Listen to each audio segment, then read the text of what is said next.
এটা ঈদের 1 সপ্তাহ আগে কিনছি দাদা। হ্যাঁ হ্যাঁ, এই জমির মালিক কি দিছে? এই বলাকা আমার মতো ফকির এই জমি এই গাড়ি কেনার মতো ক্ষমতা আছে? 2,05,000 টাকা। 2,05,000 টাকা এই গাড়ি নিয়ে মাদারীপুর যাই।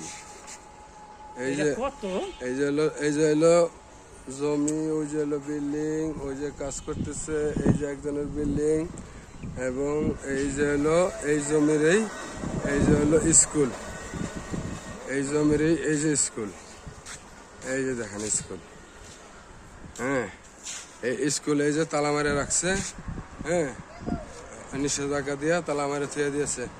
এই যে জমি, ঠিক আছে, এই জমি বন্ধ করে স্কুল বন্ধ করে রাখছে। এটার সামনে এই সম্পত্তি একই বাড়ির জমি, একই বাড়ির জমি। এই জমিতে ইঞ্জেকশন জারি করে অস্থায়ী নিষেধাজ্ঞা করে থুয়ে দিছে। এই যে হলো মূল সম্পত্তি।